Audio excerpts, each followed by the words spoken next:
Must watch. I came inside my alien maid from behind. The Galactic Union did not fear humanity. That in many ways was the problem. Across thousands of star systems, humans were listed as a minor developing species.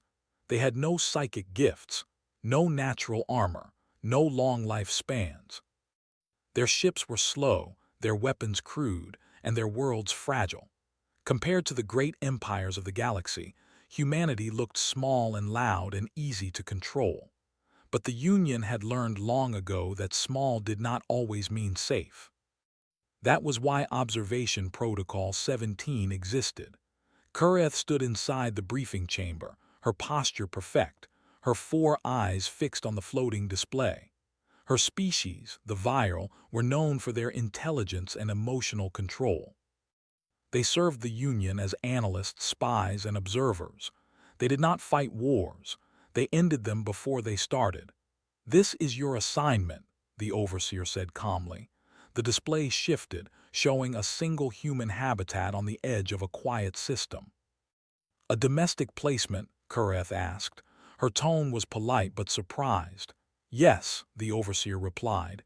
"You will integrate into a human residence as a support unit, maintenance, organization, observation." Kureth processed the data quickly. "A maid," she said. The overseer did not deny it. "You will observe the human from behind," he continued. "From the background, from the unnoticed spaces. You will report habits, weaknesses, emotional triggers. We need to know how humans behave when they believe no one important is watching." Kureth hesitated. Such assignments were usually given to junior agents. "Is humanity considered a threat?" she asked. The overseer paused, just long enough to be noticeable. "They are considered unpredictable." That answer was worse than yes. The human residence was small. Kureth noted this immediately when she arrived. One human, one habitat module, functional, clean, but modest. No guards, no security drones, no visible weapons. The human's name was Elias Rowe. He was an engineer, a systems technician assigned to maintain deep space relay stations. He lived alone by choice, according to the data. Kureth activated her disguise field, shaping herself into a form humans would accept. 2 arms, 2 legs, neutral facial structure. Clothing designed to appear practical and unremarkable. When Elias opened the door, he did not flinch.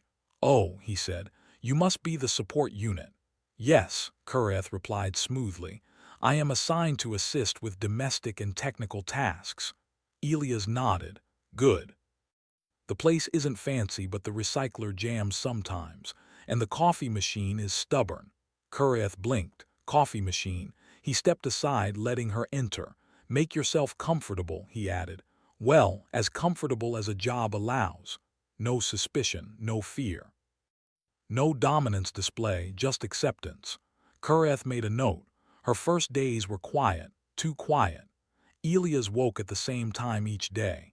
He exercised briefly, ate a simple meal, checked system reports, and left for his shift. He spoke to Kureth politely but not excessively. He thanked her when she cleaned. He apologized when he made messes. He did not order her. That was unusual. Most species treated service roles as invisible. Humans, according to Union files, were supposed to be aggressive, hierarchical, and emotional. Elias was calm. Kureth observed from behind as instructed, from doorways, from system panels, from the edges of rooms where humans forgot others existed, and she began to notice something strange. Elias prepared for things that were not happening. He checked emergency power systems daily, even though failures were rare. He maintained backups for backups. He kept printed manuals, even though digital systems worked fine. One evening, Kureth asked, "Why do you perform these checks so often?" Elias looked up from a console. "Because one day they won't work." "But there is no warning of failure," she said. He shrugged. "Exactly." That answer stayed with her. As days passed, Kureth accessed deeper systems while performing her duties. Human technology was not advanced, but it was layered, redundant. Flexible, human designs expected mistakes. Alien technology aimed for perfection. Human technology planned for failure. This was concerning. She sent her first report to the Union. Human subject displays routine-based behavior. No immediate aggression. Low emotional volatility. Continues maintenance beyond required parameters. The overseer responded with a single line. Continue observation. The first disturbance happened without warning. A minor power fluctuation rippled through the relay station network. To the Union, it was insignificant. To Elias, it was Tuesday. Kureth watched as he returned home early, already adjusting plans in his head. Solar interference, she asked. Probably, Elias said. Or something worse. Either way, we'll be ready. We, she asked. He smiled slightly. You live here too, don't you? That simple inclusion triggered an unexpected reaction in her neural patterns. She helped him work through the night. Systems stabilized. Backup relays activated automatically. No panic, no chaos, just preparation meeting reality. Kureth updated her report.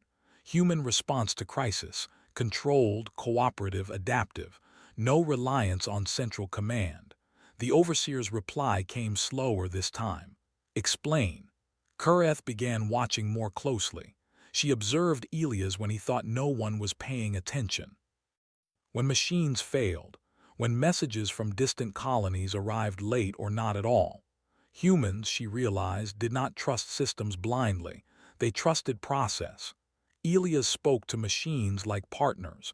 He documented every fix. He left notes for future technicians he would never meet. Someone will need this later, he said once. Why? Kureth asked. You may never return. Elias paused. Someone always comes after. That philosophy did not exist in Union doctrine. Most species plan for survival of the present. Humans plan for strangers. Weeks passed. The Union grew nervous. Minor disruptions spread across border systems. Nothing open, nothing obvious, just enough instability to test weaker civilizations. Kureth received a priority message. Increase scrutiny. Identify exploitable weaknesses. She tried. She watched Elias from behind as he rested, as he worked, as he quietly repaired things no one had asked him to fix.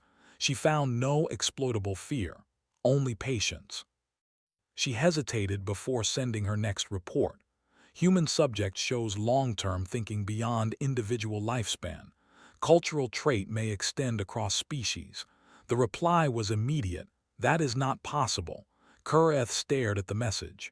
It was wrong. She could feel it. One night as Elias slept, Kureth accessed Union channels from behind encrypted layers.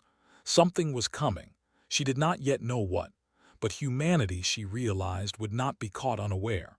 They never were. As she shut down the interface, she looked at the human habitat around her. Small, quiet, ordinary, and yet beneath it all prepared for a future no one else bothered to imagine. For the first time since her assignment began, Kureth felt something unfamiliar. Respect. And somewhere deep in the void, the galaxy was about to learn what humans did best: survive quietly, until it mattered. Kureth began to understand that watching humans from behind was not about hiding. It was about seeing what they did when they thought no one important was looking. Elias Rowe never acted like he was being tested. He did not try to impress. He did not complain. He simply worked, rested, and prepared. To Kureth, that was far more unsettling than aggression. The Galactic Union liked clear enemies. Humans were not clear, they were quiet. The disturbances grew worse. Small systems across the Union started to fail. Navigation beacons flickered. Trade routes slowed. Communication delays became common.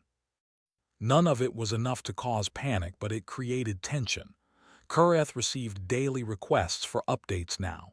Any emotional instability? The overseer asked in one message. She looked at Elias through the doorway. He was repairing a power coupling while listening to an old human broadcast. Music slow and calm. No, she typed. Subject remained stable. She hesitated, then added more. Human behavior suggests long-term endurance rather than short-term reaction. There was no reply. Elias noticed changes too. He stopped trusting the main network reports and started cross-checking data manually. He spent evenings reviewing logs from years ago, searching for patterns. Kureth watched from behind as he pinned old diagrams to a wall. It reminded her of primitive strategy boards used before advanced simulations existed. "Why use physical displays?" she asked. "Because screens can lie," Elias said. "Paper doesn't change unless someone touches it."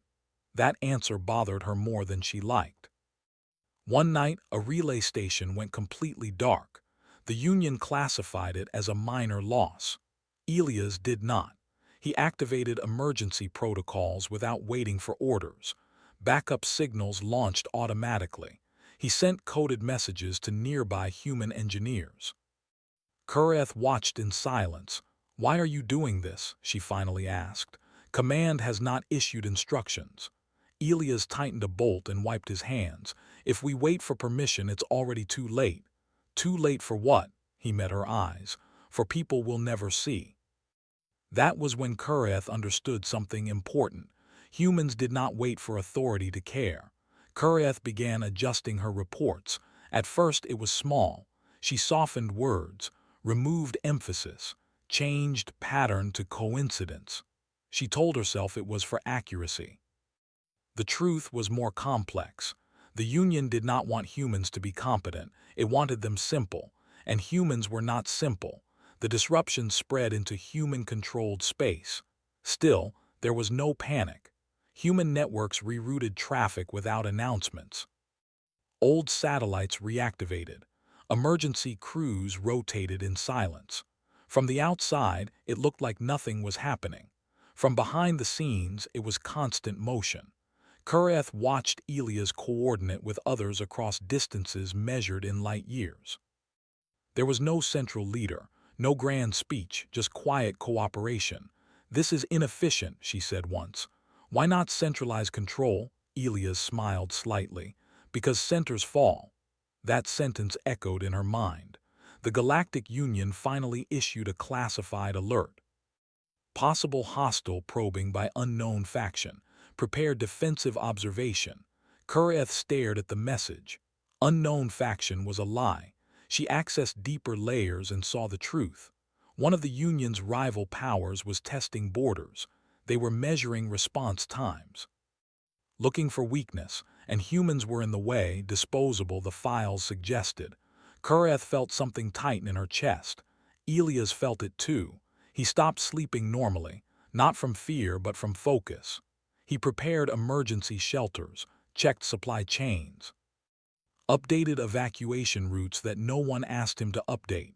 "You expect something big," Kureth said. "I expect something careless," Elias replied. "That's worse," she asked. "Why? Careless people underestimate quiet ones." Kureth's next report request was direct. "Identify how to disrupt human coordination." She stared at the message for a long time. Then she looked at Elias, kneeling on the floor, fixing a recycler that barely mattered in the grand scale of the galaxy. But it mattered here. She typed, "Human coordination is decentralized. Disruption requires total infrastructure collapse." That was technically true and practically impossible. The response was delayed. Then came a single line, "Continue observation. Do not interfere." Kureth already had. The first real attack happened 3 days later. Not on humans. On a Union listening post near human space. The attackers expected slow response. They did not expect humans to reroute signals before the Union even noticed. Elias was already working when the alert reached official channels. Kureth watched from behind as he activated a system she had never seen before. "What is that?" she asked. "Old emergency network," he said. "Nobody uses it anymore." "Why keep it?" "Because nobody looks for it." Human engineers across space responded. Not because they were ordered to, because they recognized the signs. They did not fight directly. They stabilized systems, preserved data, protected civilians. The attackers gained nothing. The Union was confused. Kureth felt something close to pride. The overseer contacted her personally. "This is not your role," he said sharply. "Your reports lack useful detail." Kureth remained calm. "The details are there. Humans do not present traditional weaknesses. That is unacceptable." "Then your framework is flawed," she replied before she could stop herself. Silence filled the channel. "You are overstepping," the overseer warned. Kureth lowered her head slightly. "I am reporting reality." The channel closed. She knew what that meant. That night, Kureth made a decision. She accessed Union archives and copied restricted files, data about surveillance, about long-term monitoring of humanity, about plans that treated humans as a resource, not a people. She encrypted the data and hid it within Elia's systems. Not because she trusted him completely, but because humans protected things they believed were important, and this was important. Elias noticed the hidden files 2 days later. He did not panic. He did not confront her. He simply said, "You want to explain this?" Kureth stood behind him, then stepped forward. "Yes," she said, "but not yet." He considered that. "Fair," he replied. That trust felt heavier than any weapon. The galaxy was shifting. The Union still believed it controlled events. The rival power still believed humans were irrelevant. Only Kureth, watching from behind, understood the truth. Humans were not the strongest. They were not the fastest. But they were everywhere, quietly holding things together. And when the galaxy finally looked directly at them, it would realize how much depended on what humans never bragged about. The first open sign of war did not come with explosions. It came with silence. Across several border systems, navigation signals vanished. Trade lanes became empty. Automated warning buoys stopped responding. To most of the galaxy, it looked like routine technical failure. To humans, it looked planned. Elias Rose stared at the data feeds in his small habitat. The pattern was clear to him now. Someone was cutting lines carefully, testing reactions, measuring delay. "They're probing," he said quietly. Kureth stood behind him, her posture tense. "The rival coalition believes humans will not respond fast enough to matter." Elias gave a short, humorless smile. "They're about to be disappointed." The attack came 2 days later, not on human worlds, on the systems around them. The enemy fleet moved like a shadow, avoiding direct contact. They disabled relays, blocked jump routes, and isolated colonies that depended on Union infrastructure. The Union panicked. Central Command issued orders that conflicted with each other. Fleets waited for permission that came too late. Analysts argued while systems failed. Humans did not wait. They never did. From behind the scenes, Kureth watched something remarkable.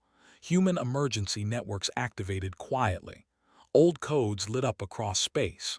Retired engineers, civilian pilots, maintenance crews, people with no military rank joined the effort.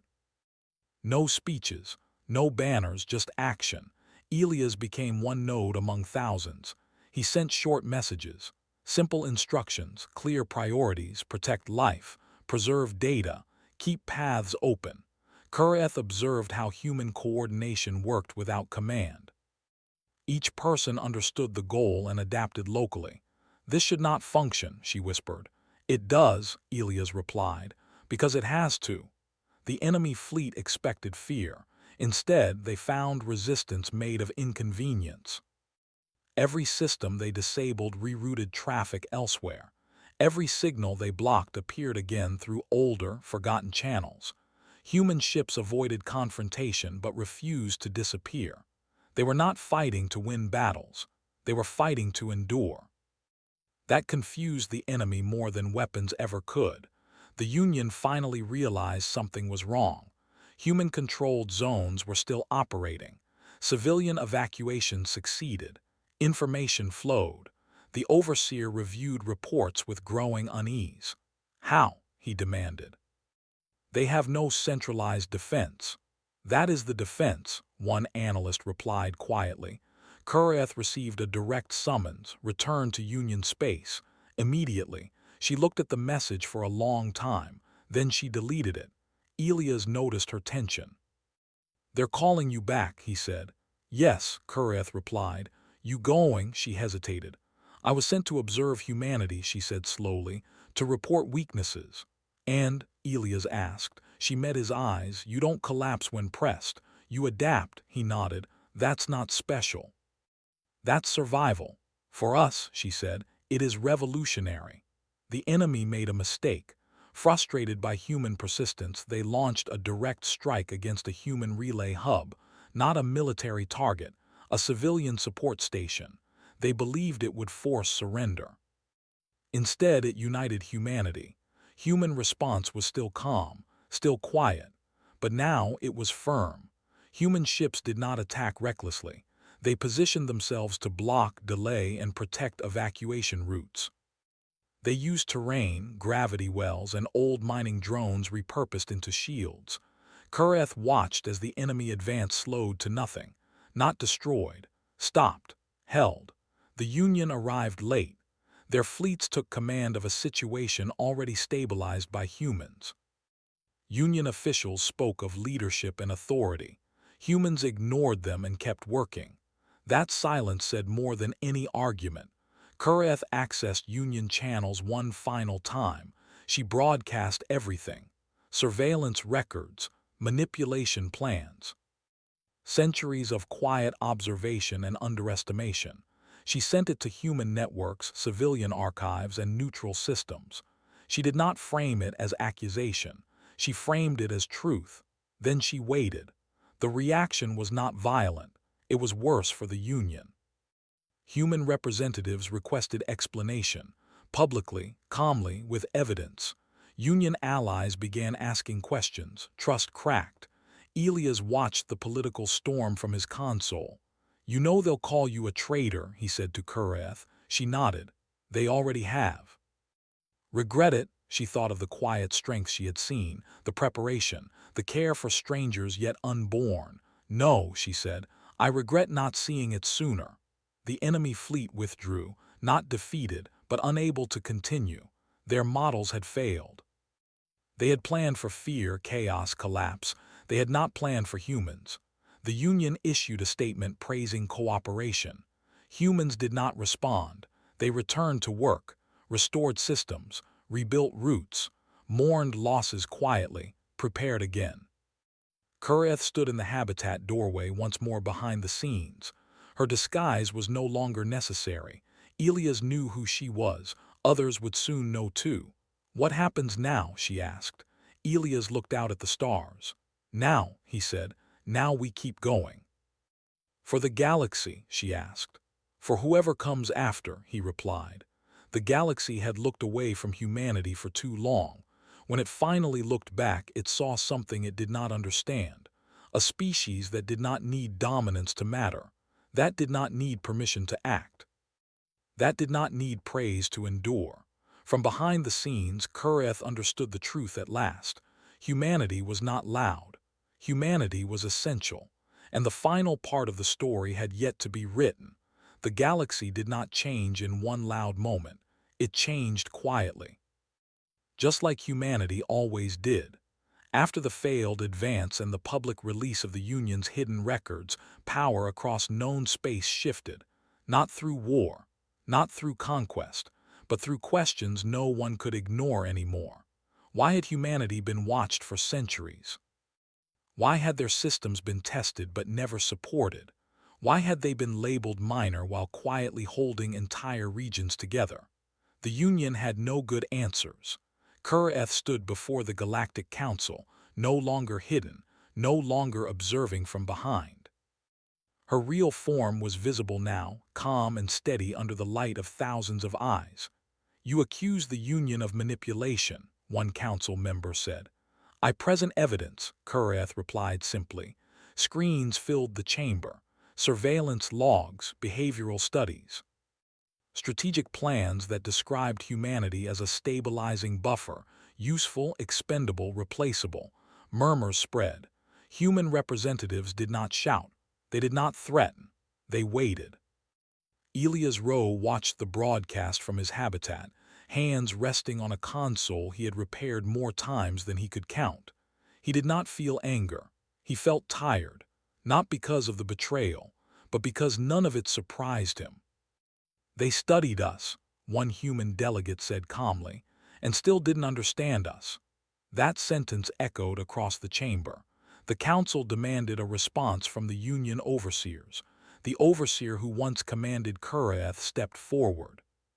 His voice was controlled but strained. "Humanity was never in danger," he said. "Observation ensured stability."